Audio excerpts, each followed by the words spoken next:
प्रिय दर्शकों, नमस्कार। एक बार फिर से उपस्थित हूँ आप सबके सामने विश्लेषण जन्म कुंडली का इस कार्यक्रम के अंतर्गत। आज जो आपके सामने कुंडली लेकर के आया हूँ, ये कुंडली आई है मेरे पास नौगढ़ उत्तर प्रदेश से। शुरू करते हैं आज का कार्यक्रम। कहीं नहीं जाना है, बिल्कुल बन के रहिएगा। कुंडली विश्लेषण का मैंने ये अलग चैनल ही इसलिए बनाया था ताकि आप लोगों को एक अध्ययन जो आप कुंडली का करते हैं उसका प्रोसेस क्या होता है, आप कहाँ से वो शुरू करते हैं और कहाँ जा कर के समाप्ति होती है। अब जब मेरा कार्यक्रम देखेंगे तो आपको समझ में आ जाएगा कि कुंडली विश्लेषण का वस्तुतः तरीका क्या होता है, जहाँ आप सबसे पहले तिथि, वार, नक्षत्र, योग और करण के बारे में चर्चा करते हैं, चंद्रमा के ऊपर विस्तार से अध्ययन करते हैं, वार के ऊपर अध्ययन करते हैं, फिर जा कर के आप कुंडली के विभिन्न ग्रहों के ऊपर आपकी दृष्टि जाती है, अंश बल के ऊपर दृष्टि जाती है, दृष्टियों के ऊपर दृष्टि जाती है, भावों का संबंध आपस में कैसा बन रहा है, लग्न में जो राशि बन रही है वो नवांश में कहाँ बन रही है, दशमांशा में किस भाव के स्वामी दशमांशा चक्र के लग्न के अधिपति हो रहे हैं, लग्न और दशम स्थान के अधिपति का संबंध दशमांशा चक्र में कैसा है, लग्नेश दशमांशा कुंडली के किस भाव में बैठ रहे हैं, ये सब सारी बातें, नौमांश चक्र के सप्तम भाव में कौन सा ग्रह कहाँ बैठा है, और ये सब सारी चीज़ें देखने को मिल जाती हैं, जहाँ से आपको उस कुंडली का व्यापक चरित्र चिंतन हो जाता है। चरित्र का अर्थ व्यवहार मेरा चरित्र का नहीं है, संपूर्ण कुंडली का चरित्र कैसा है, वो आपको कितना देना चाहती है और आपसे वो कितना लेना चाहती है। शुरू करते हैं आज का कार्यक्रम। सबसे पहले बात करेंगे आज के पंचांग में। इनकी कुंडली माघ माह, उत्तरायण, शिशिर ऋतु, शनिवार, शुक्ल पक्ष की द्वादशी तिथि। माघ माह में जो लोग जन्मे होते हैं वो देखने में बड़े सुंदर भले न हो, पर उनका व्यक्तित्व अंदर से आचरण सदाचार से युक्त रहने वाला होता है।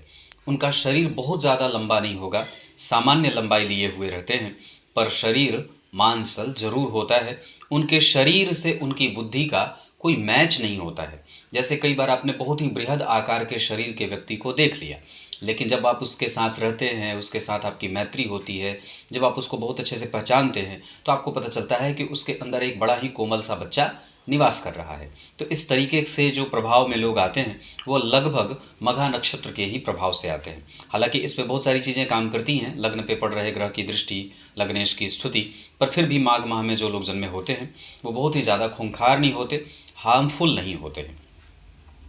जन्म होता है उत्तरायण में। शिशिर ऋतु के काल को शनि का काल कहा जाता है, मतलब शिशिर ऋतु पे वस्तुतः शनि का प्रभाव होता है, और इस वजह से व्यक्ति के जो मन के भाव हैं, जो मन की कल्पनाएं हैं, जो मन में वो सोच रहा है, जो भी उसके लक्ष्य हैं, वो उस तक धीरे धीरे ही सही पर पहुंच जाता है और पहुंचना ही चाहता है, या लगभग उसी क्षेत्र से जुड़ा हुआ वो काम भी करते हुए देखा जाता है।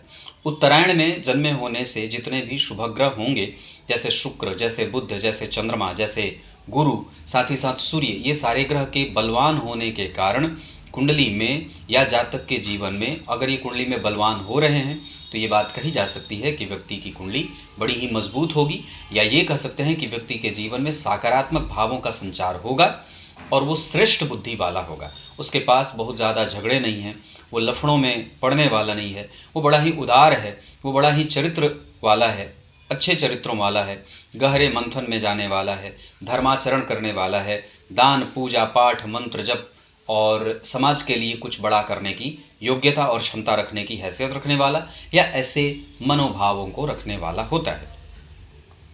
शनिवार को जो लोग जन्मे होते हैं वो थोड़े दुखी मानसिकता के होते हैं। इस वजह से कई बार उनको एक काम से उतनी ज़्यादा क्या बोलते हैं उसको कि निश्चिंतता नहीं आती है। आप इसे ऐसे समझ सकते हैं कि चाहे व्यक्ति कुछ भी काम करता रहे, चाहे कितने ही ऊंचे पद पे चला जाए, फिर भी उसके मन में थोड़े बहुत असंतोष की प्रवृत्ति देखने को मिल जाती है।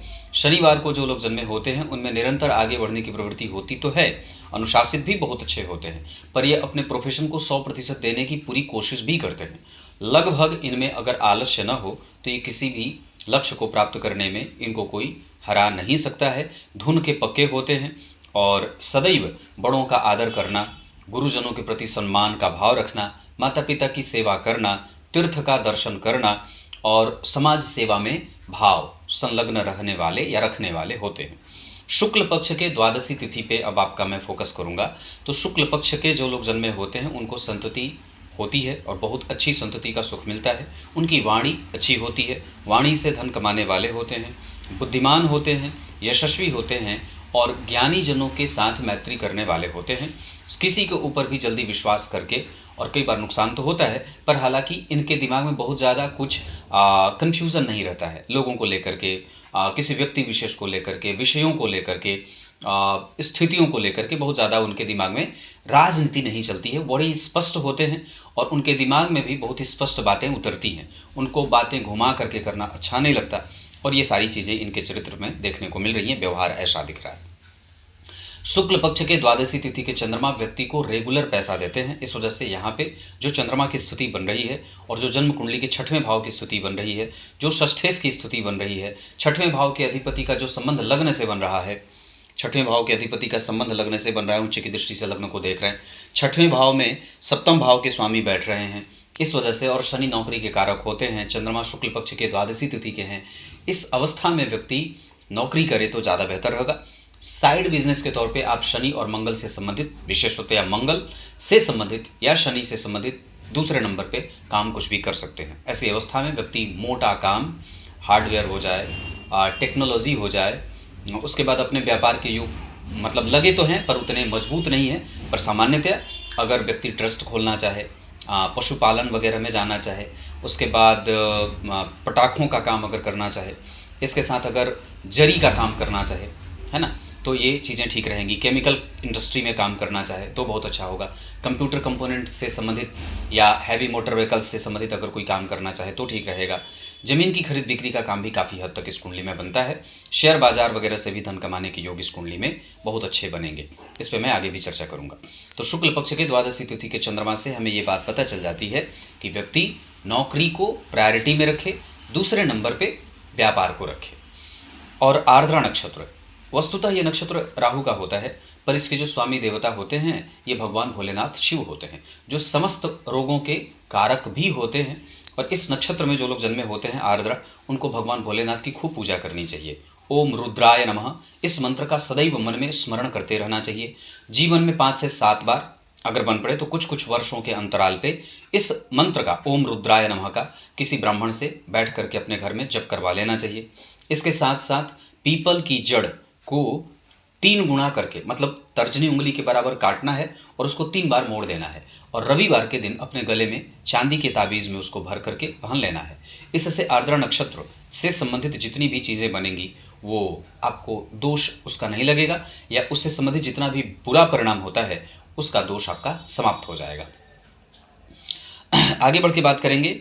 साथ ही साथ सफ़ेद तिल का दान करना चाहिए। अभी तो मौसम भी तिल का चल रहा है, तो तिल का दान करिए। इसके साथ साथ घी का दान करिए, और ब्राह्मण को निश्चित रूप से हर महीने जारू, जैसी आपकी हैसियत बनती है उसके आधार पर जरूर ही द्रव्य दक्षिणा दान करना चाहिए। किसी गौशाला को आवश्यक रूप से अपनी सामर्थ्य शक्ति के अनुसार उसे धन देना चाहिए। वैधृति योग, बाल और कर्ण, ये ठीक होता है, पर शूद्र वर्ण और मनुष्य गण के होने के कारण कभी कभी व्यक्ति में शठता है, कभी कभी बात को अच्छे तरीके से समझता नहीं है, अधूरी जानकारी लेकर के भी कई बार चीज़ें उलट जाती हैं। लोग आपको कई बार बहुत ज़्यादा अमीर नहीं समझते हैं क्योंकि आपका तरीका वैसा नहीं है। तो जहाँ पे जैसी स्थिति बन पड़े, जिस समाज में आप जा रहे हैं उसके हिसाब से अपने कपड़े, अपने वस्त्र, अपना तरीका, इन सभी चीज़ों पर फोकस करने की आवश्यकता भी होगी। ये शूद्र वर्ण के कारण कई बार व्यक्ति अपने शरीर को और अपने आसपास के माहौल को गंदा रख लेता है। इस वजह से प्रायः उसके प्रभाव के कारण लक्ष्मी की हानि होने लगती है, या व्यक्ति का मन और चित्त चंचल या अपवित्र सा बना रहता है। ईर्ष्या भी है, द्वेष भी है, थोड़े बहुत छल कपट के योग भी बन रहे हैं, पर वो सारे काम प्रोफेशनल लाइफ में देखने को मिलेंगे। पारिवारिक फ्रंट पे व्यक्ति न किसी से छल करेगा, ना व्याभिचार करेगा, शुद्ध व्यक्तित्व का है, आचरण सदा बेहतर है और सबके ऊपर दया का भाव रखने वाला है। जहाँ भी कंपटीशन का भाव होगा वहाँ व्यक्ति में ईर्ष्यालुपन की प्रवृत्ति आएगी। विशेषतः हमें करियर क्षेत्र में थोड़ी बहुत सावधानी से ही काम करने का योग लगा हुआ है। हम किस तरीके से अपने आप को उपस्थित करेंगे, हमारा प्रेजेंटेशन कैसे होना चाहिए, हमारी डिग्री ऊंची और कैसे बढ़ती जाए, हमारा सीवी कितना मजबूत होता रहे, हम इस चीज़ पे अगर फोकस करेंगे तो गुरु और राहु का प्रभाव और भी ज़्यादा बेहतर और मजबूत प्राप्त होने लगेगा। आपकी कुंडली का ये मैंने जो बताया है ये पंचांग है, जिसमें सबसे अच्छी बात है कि आपकी कुंडली के चंद्रमा अच्छे हैं, आपकी कुंडली में नक्षत्र का प्रभाव सामान्यतया ठीक है, राहु जन्म कुंडली में योग कारक ग्रह के साथ बैठे हों या जन्म कुंडली के भाग्य भाव के स्वामी के साथ बैठे हों तो ये बड़ा ही अच्छा हो जाता है। और राहु कम से कम आपको बहुत ज़्यादा परेशान नहीं करते हैं, जैसे कि सामान्यतया कई कुंडलियों में उन्हें परेशान करते हुए देखा जाता है। एक बात और भी मैं यहाँ पे जोड़ना चाहूँगा कि भाव के स्वामी के साथ अगर कभी भी राहु बैठ रहे हैं तो इससे आपको चिंतित होने की कोई आवश्यकता नहीं होती है। लग्न पे अगर कभी भी शुभ ग्रह की दृष्टि पड़ रही है, जैसे कि यहाँ पे गुरु की दृष्टि पड़ रही है, स्वग्रही मंगल, स्वग्रही गुरु और अष्टम भाव में शुक्र और बुध, व्यक्ति की मृत्यु बड़ी अच्छी होती है और पैतृक संपत्ति से उसको सुख बड़ा बढ़िया मिलता है, उसका व्यवहार कोमल होता है और वो बहुत ही ज़्यादा बेहतर तरीके से अपना जीवन जीना चाहता है। घर के निकट उसकी मृत्यु होती है, बहुत ज़्यादा चंचल प्रवृत्ति वाला नहीं होता है। अब मैंने यहाँ तक आपको आपकी कुंडली के पंचांग से आपका परिचय कराया है। अब लग्न कुंडली में बैठे ग्रह, नवांश और दशमांश कुंडली में बैठे ग्रहों पे आपका ध्यान लेके आता हूँ। अब यहाँ से आगे बढ़ के मैं लग्न कुंडली और नवांश दशमांश पे आपका ध्यान ले आऊँ। लग्न का मान 4 अंश 9 कला पुष्य नक्षत्र का लग्न बना है। इसे बड़ा ही श्रेष्ठ नक्षत्र कहा जाता है। इस नक्षत्र का ही प्रभाव ऐसा होता है कि व्यक्ति बड़ा ही दैदिव्यमान स्वरूप वाला, श्रेष्ठमति बुद्धि से सबकी सेवा करने वाला, सामाजिक हित चिंतक होता है। 4 अंशों का जो लग्न बनेगा ये वस्तुतः बालकपन का लग्न होगा। बालकपन का लग्न कहने का अर्थ है कि यहाँ बाल्यावस्था का लग्न, जब जन्म कुंडली में अंश का मान 4 अंश का हो जाए लग्न का मान, तो आप इसे ऐसे समझ सकते हैं कि व्यक्ति को अभी और भी ज़्यादा जीवन से, जीवन की परिस्थितियों से, अपने काम से, अपने पारिवारिक पृष्ठभूमि से बहुत सारी चीज़ें सीखने की आवश्यकता भी मालूम पड़ती है। क्योंकि यहाँ पे कई बार व्यक्ति के स्वभाव में बालकपन देखा जाता है। उसमें भी ऊपर से लग्न के अधिपति 12वें भाव में चंद्रमा मिथुन राशि का निर्माण कर रहे हैं, जो वायु तत्व की राशि होती है। लग्न में चर प्रकृति के लग्न के बनने के कारण चंद्रमा, चूँकि कर्क राशि जो होती है वो चर प्रकृति की राशि होती है, केंद्र में सारे जो ग्रह की राशि बनी है वो चर प्रकृति की राशि बनी है, जिससे व्यक्ति को चलायमान होना पड़ता है। स्थिर होने से गड़बड़ी पैदा होने लगती है। अगर आप अपने आप को एक जगह स्थिर कर देंगे तो कई बार जीवन के विकास के पथ कमज़ोर होने लगते हैं या कई बार आपकी प्रगति बाधित होने भी लगती है। इस वजह से जो आपकी कुंडली के लग्न में केंद्र में जो राशियां बनी हैं वो ये इंगित करती हैं कि व्यक्ति सदैव गतिमान रहे, स्थित अपने आप को न करके मजबूती से जीवन के रास्ते को तय करे। लग्न में सूर्य की दृष्टि है, गुरु की दृष्टि है लग्न के ऊपर, और लग्नेश चंद्रमा के ऊपर मंगल की दृष्टि और शनि की दृष्टि है। तो जरा ध्यान से देखेंगे तो लग्न के अधिपति चंद्रमा 12वें भाव में, जिस पे शनि की 7वीं दृष्टि और मंगल की 7वीं के बाद 8वीं दृष्टि।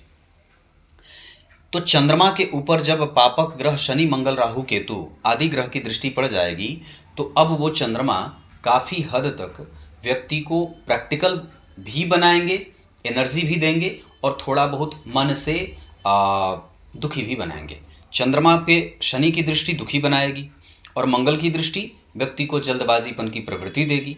इतना ही नहीं, इस चंद्रमा पे चूंकि दशम भाव के स्वामी होकर के स्वग्रही रोचक योग बना रहे हैं मंगल, और उनकी दृष्टि चंद्रमा के ऊपर जा रही है, इसका अर्थ होगा कि व्यक्ति सदैव अपने काम को लेकर के उद्वेगीपन के स्वभाव में रहेगा या कार्य को लेकर के बहुत ही ज़्यादा आक्रामक रवैया या मजबूत रवैया अपनाने वाला होगा।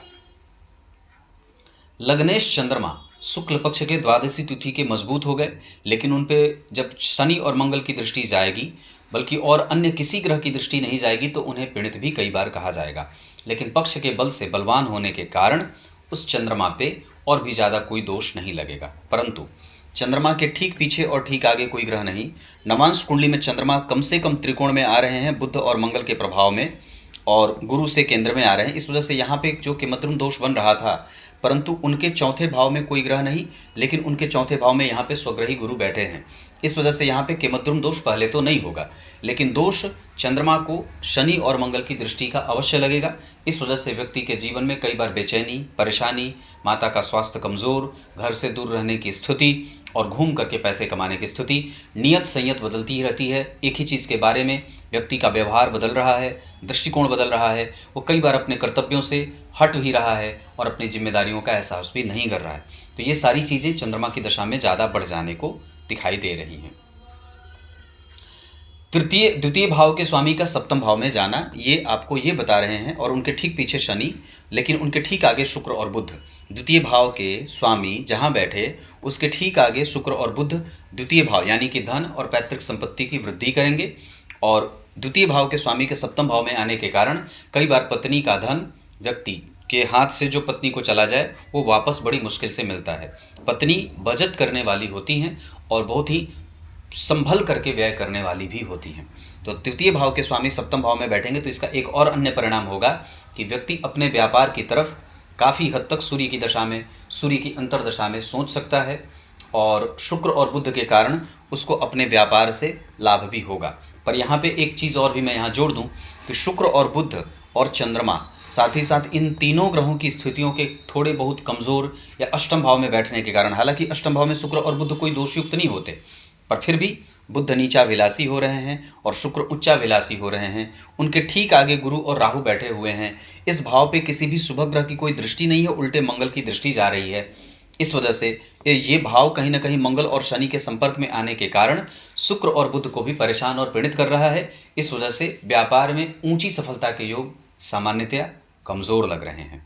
और ऊपर से लग्नेश 12वें, चंद्रमा पे शनि मंगल का प्रभाव और गुरु राहु के संपर्क में, अष्टम भाव में शुक्र बुध, ये जो स्थितियां बन रही है, और सप्तम भाव में सूर्य जो होते हैं वो निर्बली हो जाते हैं, बलहीन हो जाते हैं, क्योंकि वस्तुतः सूर्य जो होते हैं वो लग्न में पूरब दिशा में बलवान होते हैं, पश्चिम दिशा में उनकी रोशनी बड़ी कम हो जाती है या न के बराबर होती है।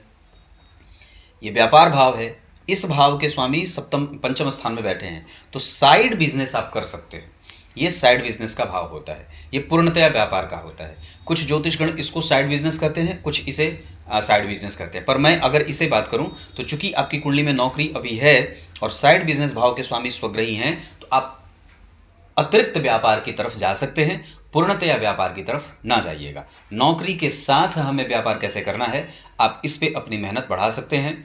और दरअसल ये जो दिमाग में बहुत सारे प्रश्न बनते हैं वो इसी चंद्रमा पे शनि और मंगल की दृष्टि के कारण और द्वितीय भाव के स्वामी के सप्तम में बैठ करके लग्न को देखने के कारण व्यक्ति की चिंता सदैव धन बढ़ाने, धन की व्यग्रता, धन कमाने, धन को जोड़ने की तरफ रहती है, क्योंकि धन भाव के स्वामी ही सप्तम में बैठ करके लग्न को देख रहे हैं और उस धन भाव के स्वामी पे केतु की दृष्टि है जो मानसिक चिंताओं का दाता होता है।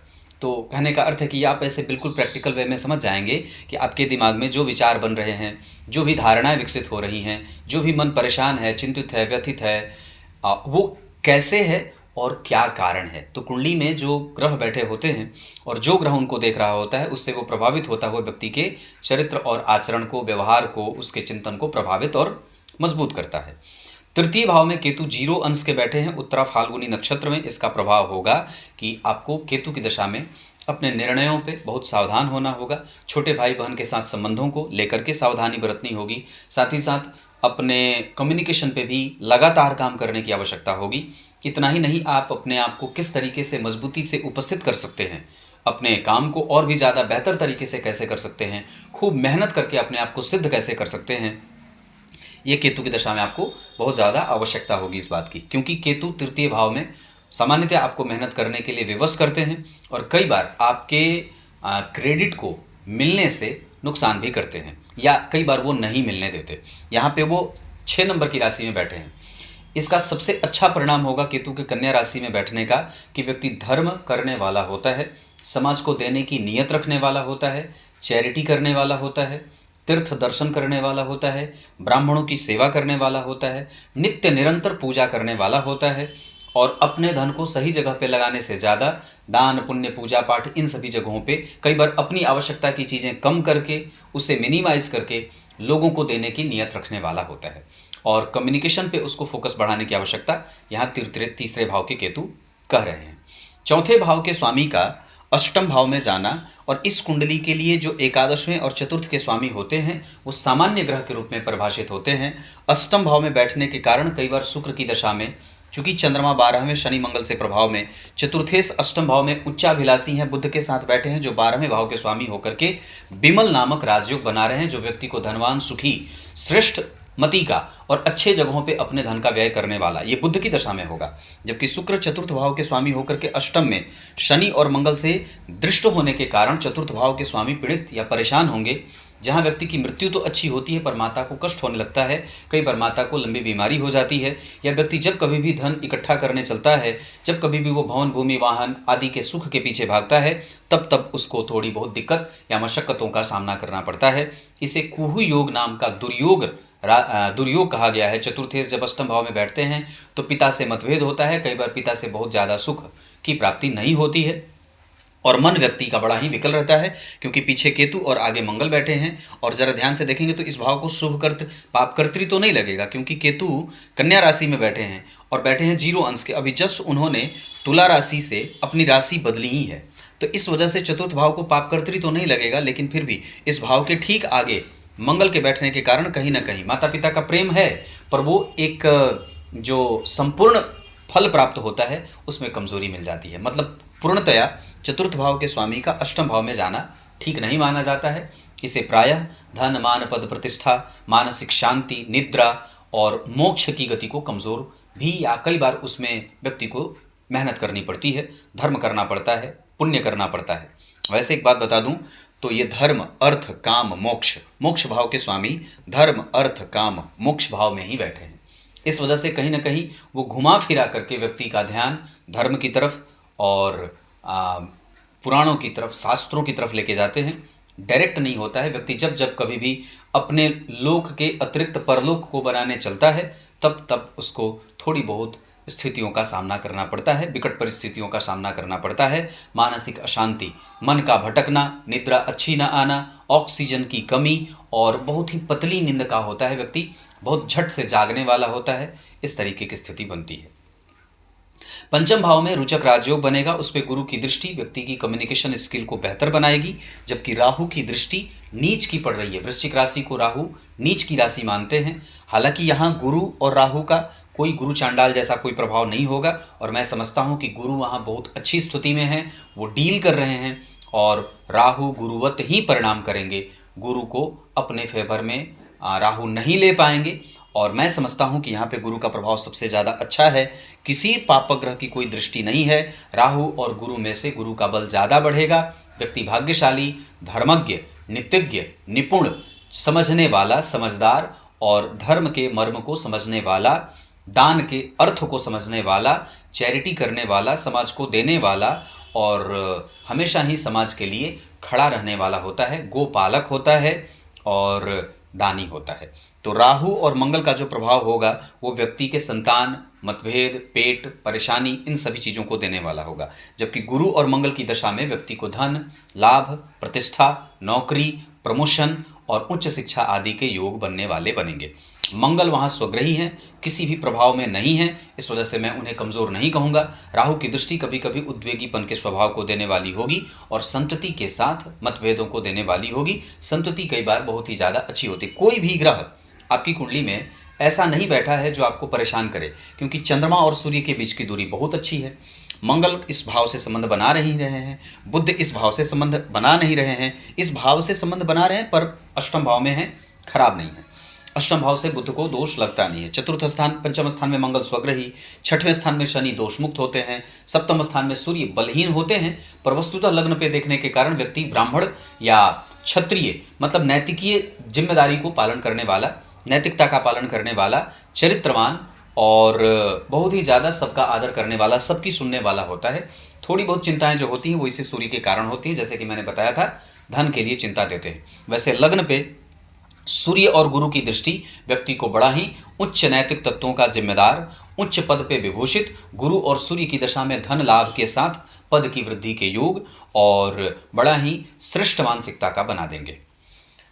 छठवें भाव पे शनि का प्रभाव, जहाँ के अधिपति स्वग्रही हैं, इस वजह से व्यक्ति की नौकरी आसानी से चलती रहेगी, नौकरी में कोई मतभेद नहीं है। आगे भी प्रमोशन के योग शनि और गुरु के साथ मंगल और सूर्य की दशाओं में मिलने का योग बना हुआ है। अभी हमें लगातार अपने आप को और भी ज़्यादा बेहतर बनाने के ऊपर फोकस करने की आवश्यकता होगी। शनि का तीसरे भाव में जाना कभी कभी व्यक्ति को आलस्य देता है, उस पर आपको नियंत्रण रखना होगा। मंगल वहाँ 20 अंश के ज्येष्ठा नक्षत्र में बैठे हैं, इस वजह से व्यक्ति की तकनीकी समझ और साझेदारी बड़ी अच्छी होती है। यहाँ पार्टनरशिप में व्यक्ति को कई बार कमजोरी होते देखी जाएगी, पार्टनर के साथ मतभेद हो सकता है। मंगल की दृष्टि बुध पे व्यक्ति को फैशन और कलाओं की समझ देता है। मंगल की दृष्टि शुक्र पे व्यक्ति को कई बार जिम्मेदारी का एहसास कराने वाला, और मंगल में शुक्र का जब अंतर होगा तो व्यक्ति अपने जिम्मेदारियों को पूरा करते हुए देखा जाता है। अंतर प्रत्यंतर की भी बात करता हूँ। शनि जो है वो जन्म कुंडली में 4 अंश 58 कला मूल नक्षत्र में बैठे हैं, और केतु जो बैठे हैं वो सूर्य के नक्षत्र में बैठे हैं, सूर्य पे उनकी दृष्टि भी है। शनि का जो प्रभाव बनेगा वो व्यक्ति को थोड़ा आलसी तो बनाएगा जैसे मैंने कहा है, लेकिन उनका एक बड़ा अच्छा फायदा ये होगा कि इस शनि की दृष्टि अष्टम भाव पे आयु को देने वाली, गंभीर बनाने वाली, वाणी के सुख से सुखी और धन को सही जगह पे लगाने वाला, तकनीकी जानकार और अच्छे खासे मित्रों से मैत्री रखने वाला होता है। उसका कर्तव्य उसको सदैव जागृत रखता है कि मेरा क्या काम है, मेरे अधिकार क्या हैं। मतलब इस कुंडली में अधिकार भी सुरक्षित है, वो अष्टम 6वें भाव के स्वामी के स्वग्रही होने के कारण, और कर्तव्य भी सुरक्षित है क्योंकि शनि अपने भाव को देख रहे हैं। तो इस हिसाब से जो ये स्थिति बन रही है अधिकारों और कर्तव्यों वाली, वो व्यक्ति के जीवन में दोनों ही स्थितियों को बहुत ही मेंटेन करके रखे हैं।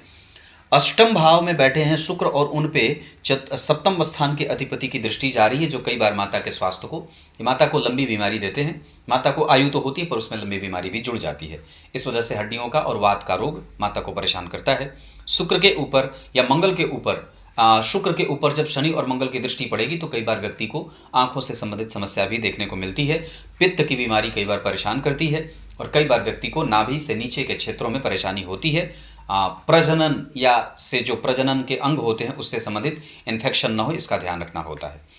ये मैंने इतनी बात बताई। सप्तम स्थान में सूर्य व्यक्ति को चिंताओं से ग्रसित रखने वाले होते हैं, और व्यक्ति किसी न किसी चिंता से थोड़ा बहुत परेशान रहता है। 16 अंश के बैठे हैं श्रवण नक्षत्र में, ये खराब नहीं है, बहुत अच्छे बैठे हैं, और ये मैं तो समझता हूँ कि व्यक्ति के लिए अच्छा ही है कि सूर्य आपको आत्मविश्वासी बना रहा है। पर सप्तम भाव में बैठे हैं, इस वजह से उतने आत्मविश्वासी नहीं है। इस वजह से भी कई बार धन कमाने में दिक्कत होती है, क्योंकि केतु की दृष्टि है और पीछे शनि बैठे हैं। धन तो है, धन आएगा, पर कभी कभी चिंता इस वजह से भी होती है क्योंकि सूर्य के पीछे शनि और केतु की दृष्टि है, और किसी भी शुभ ग्रह का इनके ऊपर कोई असर नहीं है।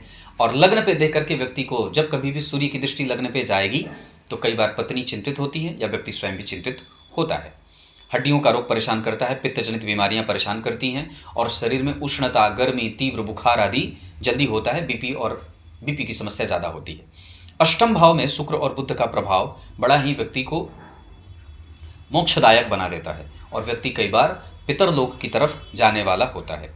झगड़ा करने वाला नहीं होता, लेकिन शत्रु बने भले रहेंगे पर व्यक्तियों से उस शत्रु से इसको कोई नुकसान होने वाली स्थिति में नहीं है।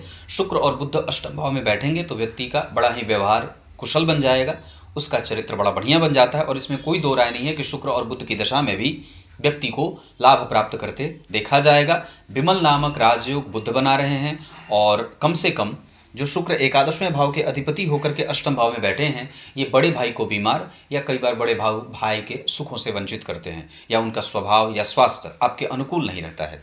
अष्टम भाव में जब लाभ भाव के स्वामी बैठेंगे तो व्यक्ति का इनिशियल स्टेप थोड़ा मध्यम सा होता है, बाद में चल करके उसको चीज़ें प्राप्त बहुत अच्छी हो जाती हैं। नवम भाव में गुरु और राहु का बैठना, गुरु चांडाल का दोष नहीं, मैंने आज तक कभी किसी कार्यक्रम में नहीं कहा है, यहाँ भी नहीं कहूँगा, क्योंकि गुरु वहाँ बहुत अच्छे हैं, बढ़िया बैठे हैं, कोई खराब भाव नहीं है, किसी ग्रह का कोई प्रभाव बुरा बन नहीं रहा है। राहु भी हैं तो अभी जस्ट उन्होंने अपनी यात्रा शुरू की है, इस वजह से गुरु वहाँ एस्टैब्लिशमेंट में हैं, बहुत मजबूत हैं, और वो तुरंत ही राशि बदल करके मेष राशि में जाने वाले हैं। मित्र की राशि में हैं, अपनी राशि में बैठे हैं, मित्र की राशि में जाने वाले हैं, तो कोई वहाँ पे खतरा नहीं है। गुरु की दशा में लाभ, धन, मान, पद, प्रतिष्ठा, उच्च शिक्षा, विदेश यात्रा, विदेशी संपन्नता, बड़ी कंपनी, बड़े लोग, और धर्म का काम, संतान, विवाह आदि का सुख प्राप्त होता है। भवन, भूमि, वाहन का सुख भी यहाँ से प्राप्त होता है। दशम स्थान के अधिपति का चतुर्थ स्थान या पंचम स्थान में बैठना बड़ा बढ़िया बनेगा, लेकिन एक बात है कि उनकी दृष्टि जन्म कुंडली के चतुर्थ भाव के अधिपति शुक्र पे और तृतीय भाव और 12वें भाव के अधिपति बुध पे जा रही है। इस वजह से व्यक्ति के जीवन में कभी कभी थोड़े बहुत आँखों से संबंधित समस्या के साथ साथ आँखों से पानी आना, और पित्त की परेशानी के साथ साथ कई बार मज्जे की समस्या होती है, बोन मैरो जिसको कहते हैं, उससे संबंधित समस्या होती है। रक्त का चेक हमेशा होता रहे, पाचन तंत्र में कोई गड़बड़ी न हो। वैसे आयु बहुत अच्छी है, इसमें कोई दो राय नहीं है। क्योंकि लग्नेश शनि के चंद्रमा के ऊपर शनि की दृष्टि है और मंगल की दृष्टि है, तो व्यक्ति अपनी अवस्था से छोटा भी मालूम पड़ता है। जितनी अवस्था का होता है उतनी वो मतलब उसको देख करके लगता नहीं है। आगे बढ़ के बात करेंगे दशम स्थान के बारे में मैंने चर्चा की, एकादशवें भाव के बारे में चर्चा की। 12वें भाव के अधिपति अष्टम भाव में ये व्यक्ति के जीवन को व्यय अच्छा रखने वाला बना देते हैं, ब्राह्मणों का दाता व्यक्ति होता है। नवमांस चक्र की अब बात करेंगे तो यहाँ के धन भाव के स्वामी यहाँ के लग्नेश बनते हैं, दशम स्थान में बैठे हैं, पर यहाँ पे थोड़े से संघर्षों के साथ है, क्योंकि दोनों ही ग्रह बहुत अच्छे नहीं हैं। सूर्य से भी उनकी दृष्टि शुक्र के और शनि और की बहुत अच्छी होती नहीं है। इस वजह से कई बार पत्नी घर पे काम करने वाली हो जाती हैं, कामकाजी महिला मिलती हैं। बुध चतुर्थ स्थान में कभी कभी पत्नी को बीमार बना सकता है। पंचम स्थान में चंद्रमा जो बैठे हैं 12वें भाव के स्वामी होकर के, गुरु स्वग्रही, मंगल उच्च के, शुक्र स्वग्रही और बुध जन्म कुंडली में लाभ भाव के स्वामी होकर के, तो धन विवाह के बाद भी ऐसे कोई कमजोरी वाली अवस्था में नहीं है। पत्नी का जो प्रभाव है या जो स्थिति बन रही है उसके आधार पर सुंदर व्यक्तित्व, बड़ा बढ़िया आचरण और आपके साथ सहयोगी, धनवान, सास और ससुर का सुख अच्छा, थोड़ा व्यय करना पड़े, पत्नी थोड़ी रुग्ण हो सकती हैं, वैसे वो अगर चाहें तो कुछ छोटे मोटे काम भी अपने स्तर पे कर सकती हैं। प्रेम बहुत अच्छा रहेगा, कभी भी झगड़ा लड़ाई या फसाद की स्थिति नहीं बन रही है। इसमें कोई दो राय नहीं है कि पत्नी आपके क्षेत्र, आपकी स्थिति को समझने वाली बन रही हैं और उनके पास कोई ऐसा छिपा हुआ सत्य नहीं है जिसको जान करके आप उनके खिलाफ जाएंगे, या उनके पास ऐसे कोई गहरे राज नहीं हैं। वो बिल्कुल ही अच्छी हैं, उनका दर्शन अच्छा है, धर्म अच्छा है, कम्युनिकेशन अच्छा है, साहस अच्छा है, नौकरी में भाग्य के लाभ बहुत अच्छे हैं, प्रेम और संतान और दाम्पत्य के योग बढ़िया बने हैं। कभी कभी उनके स्वास्थ्य के कारण आपको परेशानी में जाते हुए देख रहा हूँ, बाकी स्थिति बहुत अच्छी बनी है, उसमें कभी भी आपको परेशानी नहीं आएगी। आपके करियर को आगे बढ़ाने में और आपके प्रमोशन में उनका बहुत ज़्यादा सहयोग मिलेगा, वो सूर्य के कारण और सूर्य के नक्षत्र के कारण है। साथ ही साथ नवमांस चक्र में सूर्य मृगशिरा नक्षत्र में बैठ करके आपको बड़ा ही उत्कृष्ट बना रहे हैं दाम्पत्य को। शुक्र कृतिका नक्षत्र में थोड़े से खर्चीला बना रहे हैं, शनि रोहिणी नक्षत्र में इमोशनल बना रहे हैं, बुध विशाखा नक्षत्र में पति के प्रति कृतज्ञता का भाव दे रहे हैं, मंगल उत्तराषाढ़ा नक्षत्र में और गुरु रेवती में पति के प्रति जो व्याभिचार नहीं होता है उसका योग, मतलब ये एक कृतज्ञ कुंडली बनेगी पत्नी वाली। सिंह लग्न की कुंडली बनी है, इस वजह से कई बार वो एक स्त्री के शरीर में पुरुषोचित व्यवहार रखने वाली, मतलब कमजोरी के समय पे मजबूती से खड़ी होने वाली कुंडली मालूम पड़ती है। दशमांसा चक्र में यहाँ के दशम स्थान के अधिपति यहाँ के लग्नेश बन रहे हैं। लग्न के अधिपति का उच्च का होना स्वग्रही, ये बहुत अच्छी बात होगी। मतलब मैं जो ये लग्नेश के उच्च के होने से और सूर्य के एकादशवें भाव में गुरु और चंद्रमा के प्रभाव में मैं ये बात 1000% गारंटी से कह सकता हूँ कि आपके प्रमोशन के योग बहुत ज़्यादा मजबूत हैं और आप लगातार अगर मेहनत करके काम करेंगे तो एक वक्त ऐसा आएगा जब आप उस कंपनी के उच्चतम स्तर पे और उच्च सिंहासन पे विराजमान होंगे, क्योंकि उच्च के मंगल स्वग्रही शनि आपको अनुशासित रख रहे हैं, बेहतर बना रहे हैं, आपको सबसे कनेक्ट कर रहे हैं और आपको आपके कर्तव्यों का बोध भी करा रहे हैं। इस दशमांसा चक्र की स्थिति बहुत अच्छी बनी है। थोड़ी मेहनत ज़्यादा करनी पड़ती है द्वितीय भाव के बुध केतु के कारण और 12वें भाव के बुध के कारण। अपने कम्युनिकेशन को बेहतर बनाना होगा, अपने ऊपर और भी थोड़ा बहुत काम करना होगा।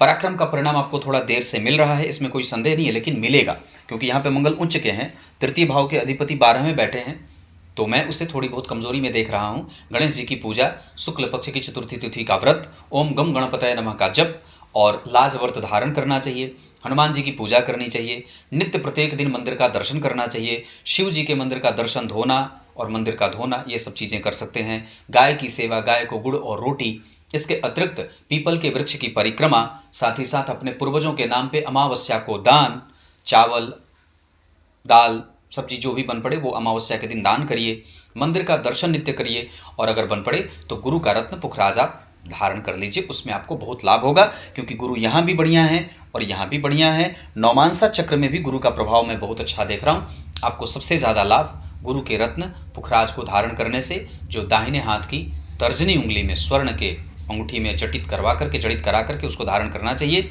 और साथ ही साथ लग्न के और राशि के आधार पे जो महादशा चल रही है उसके आधार पर एक लाजवर्त गले में पेंडल बना करके धारण करना चाहिए। क्लियर है? ये लग्न, नवांश और दशमांसा चक्र रहा। अब मैं कुछ और भी चीज़ें आपको लेके आता हूँ। अब मैं इस कुंडली में और भी चीज़ें बताता हूँ। जैसे अभी कर्क लग्न की कुंडली के लिए धन भाव के स्वामी होकर के सूर्य इस कुंडली के मारक भाव के स्वामी होंगे, सप्तम भाव में बैठेंगे तो ये मारक ग्रह की भूमिका में आ जाएंगे। पर वस्तुतः सूर्य और चंद्रमा को मारक दोष नहीं लगता, न तो इन्हें छठवें, आठवें, बारहवें का दोष लगता है, दोष नहीं लगता है। पर फिर भी ग्रह जब जितना परिणाम अच्छा ये लग्न में देंगे उतने अच्छे परिणाम सूर्य सातवें में तो नहीं देंगे, जितने अच्छे परिणाम चंद्रमा लग्न में देंगे उतने अच्छे परिणाम चंद्रमा बारहवें में तो नहीं देंगे। मन को विकल तो करेंगे, लग्न पे सूर्य की दृष्टि जाएगी तो कुंडली को समझना होगा, तो व्यक्ति की चिंताओं की वृद्धि करेंगे।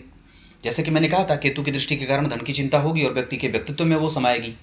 तो कहने का अर्थ है हमें सूर्य की दशा में अपने व्यापार, अपने पिता की संपत्ति, अपनी दिनचर्या, अपने स्वास्थ्य और अपने पड़ोसियों के साथ संबंधों को लेकर के बहुत ही सजग होना होगा। साथ ही साथ इसी सूर्य की दशा में मानसिक चिंता और व्यग्रता भी कई बार बढ़ जाती है। सूर्य इस कुंडली के लिए, कर्क लग्न की कुंडली के लिए द्वितीय भाव के स्वामी होकर के पीछे शनि बैठे हैं, इस वजह से कई बार धन हानि भी होते देखी जाती है। इस कारण से जब कभी भी सूर्य की दशा आएगी तो व्यक्ति को धन हानि अपने पार्टनर से या अपने निकट के रिश्तेदार से, ससुराल के क्षेत्र से धन की हानि होती है, इसका ध्यान रखना होगा।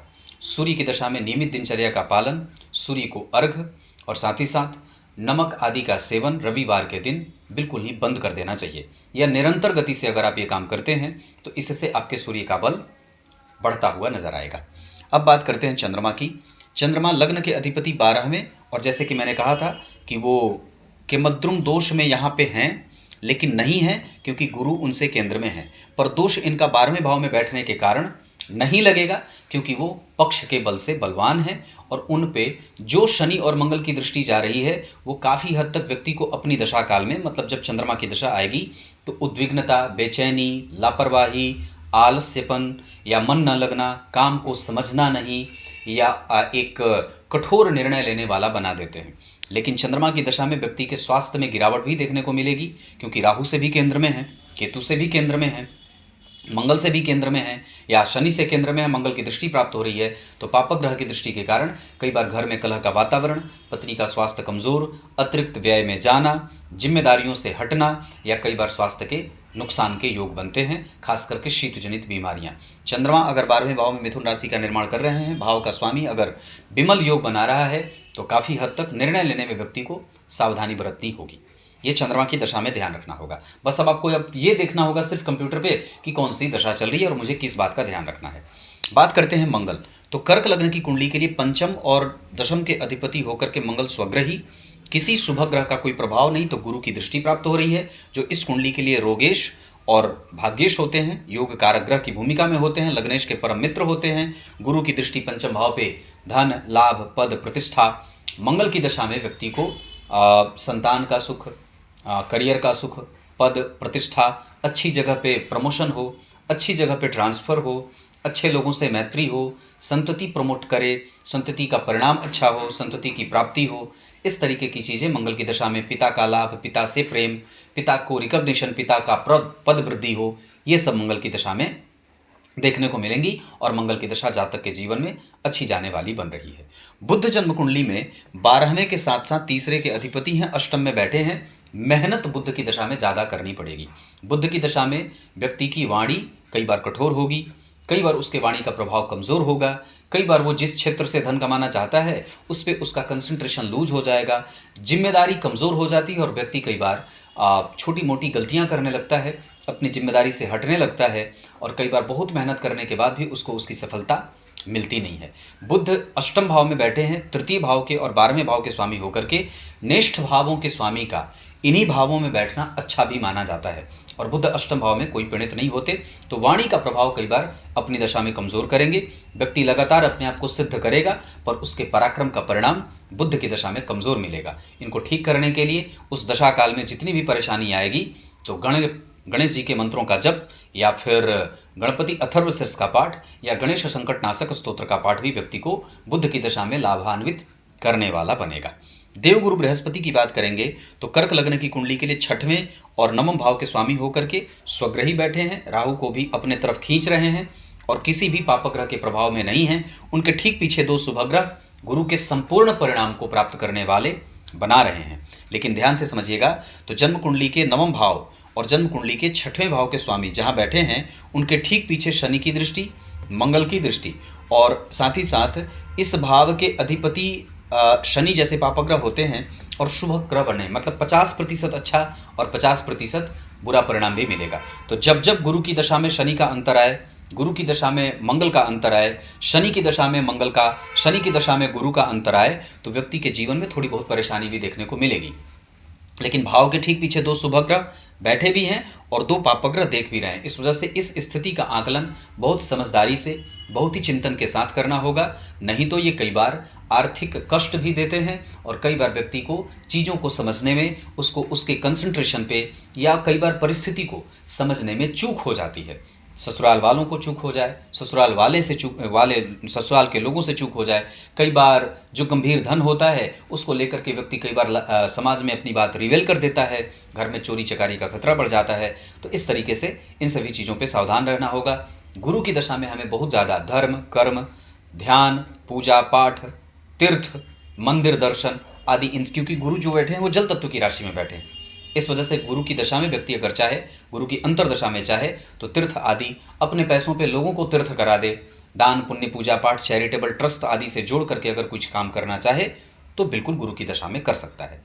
शुक्र जन्म कुंडली के अष्टम भाव में, शुक्र के ऊपर किसी भी शुभ ग्रह की कोई दृष्टि नहीं है, उल्टे वो 12वें भाव के स्वामी के साथ बैठे हैं। शुक्र की दशा में माता के स्वास्थ्य की चिंता, कई बार घर बनाने में चिंता, धन इकट्ठा करने में चिंता और मन को एकाग्र करने में चिंता, निद्रा में भ्रम, निद्रा में परेशानी, स्वास्थ्य में परेशानी, कफ जनित बीमारियां, हृदय क्षेत्र परेशान, माता को परेशानी बनती है। इस वजह से शुक्र की दशा में हमें इन सभी चीज़ों का ध्यान रखना होगा, क्योंकि वो पापग्रह के प्रभाव में ज़्यादा आ रहे हैं। हालांकि देख दोनों ही ग्रह अच्छे रहे हैं, क्योंकि मंगल की दृष्टि अगर कुंभ राशि पे जा रही है तो ये योग कारक ग्रह है, बढ़िया भाव में बैठ करके देख रहा है। लेकिन कभी कभी घर के महिलाओं पे सुरक्षा का भाव भी जागृत रखना चाहिए, उनकी सुरक्षा को लेकर के काफ़ी सजग होना चाहिए।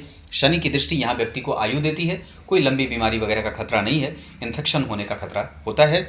विश्वव्यापक बीमारियाँ जैसे कोरोना जैसी बीमारी अगर फैली है तो उसमें आपको बहुत ज़्यादा सावधान रहने की आवश्यकता होगी।